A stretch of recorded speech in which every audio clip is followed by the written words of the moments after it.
એની વિરુદ્ધની પોલીસની ફરિયાદ હું પાછી ખેંચી લઉં? શું કામ?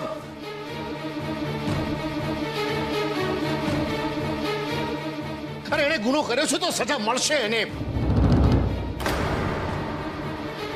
માફ કરજો હતા, મને લાગે છે કે આ વખતનો તમારો ફેરો ફોગટ જશે. આ શું બોલી રહ્યા છો તમે? અદાને પાછા જવાનું કહો છો? અદાને જવાનું નથી કહેતો મીરા, પણ અદાના રૂપમાં સાગરભાઈના વકીલ બનીને આવ્યા છે ને, એમને જવાનું કહું છું.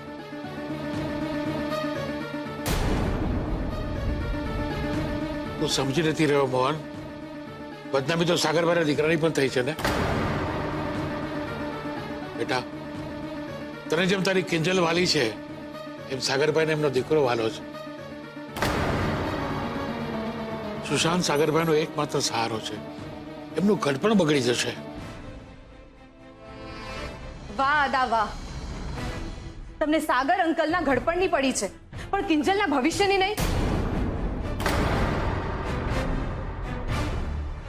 જોવા છે તમારે આમના દીકરાના પરાક્રમ? એક મિનિટ જો વાંચો.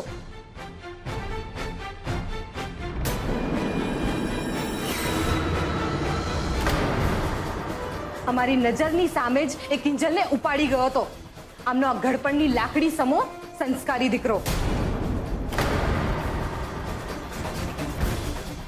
અને તમને ખબર છે ફોન કરી કરીને કિંજલને કેવી ગંદી ગંદી વાતો કરતો હતો હે?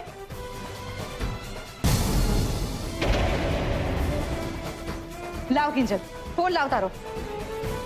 સંભળાવીએ એટલે એમને પણ ખબર પડે કે આવા વિકૃત માણસોને જેલમાંથી બહાર ન કઢાવવાના હોય, પણ ફાંસી અપાવી જોઈએ. સાંભળો. ડાર્લિંગ અપસેટ થઈ ગઈ નહીં? અરે આ ફોન તને એટલે જ કર્યો છે કે તું અપસેટ જ રહે. મોઢા પરનો કલર ગયો કે હજુ છે? બંધ કર આ બધું. ને એવું હોય તો હું તારી માફી માંગુ છું. માફી? અરે અહીંયા માફીની કોને પડી છે? મારે તો તારી સાથે સુહાગરાત મનાવી છે. તો તને શું લાગ્યું તારા ગંદા બગડેલા થોબડા સાથે હું સુહાગરાત મનાવીશ? જરાય નહીં. પહેલા તો હું તારી લિપસ્ટિક થી મારા હોઠ લાલ કરીશ ને પછી તારું મોઢું કાળું. સાંભળ્યું? આ તો બસ ખાલી એક સેમ્પલ છે.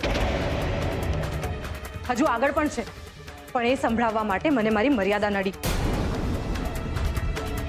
તારી વાત મને સમજાય છે બેટા. હું એમ તો કહી નથી રહ્યો કે સુશાંતે કંઈ ખોટું કર્યું જ નથી.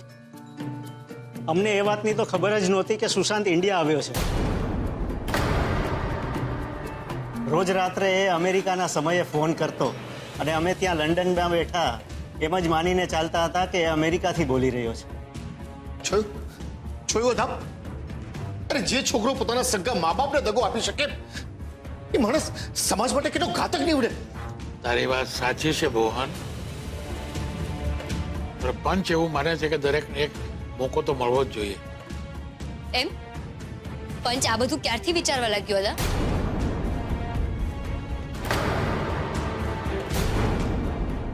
મને તો દુકાન ચલાવવાનો સહેલાઈથી મોકો નહોતો આપવામાં આવ્યો. કોઈના કાન પકડાવા હોય ને તો તારી પાસેથી શીખે. પેલા આદામાં એ અક્કલ નહોતી, પણ જે દીધી તારું મોઢું માવડીમાં જોયું ને ત્યારથી મારા નિર્ણયો બદલાઈ ગયા છે બેટા. જો સાગરભાઈને જો અને મને કે જોઈ આમાં આમનો શું વાંક છે? તો પછી તમે જ કોને કે વાંક કોનો છે? તમને સાગર અંકલનું ગળપણ દેખાય છે, પણ મારા પપ્પાનું કઈ નહીં, મારું કઈ નહીં. હા, ને હું શું કામ વિચારું આમના માટે? વિચારવું તો સુશાંતે જોઈતો હતું આ બધું કરતા પહેલા. અડધી અડધી રાત્રે ફોન કરવા, એ પણ છોકરીના અવાજમાં. કિંજલના મોઢા ઉપર ઇંક છાંટવી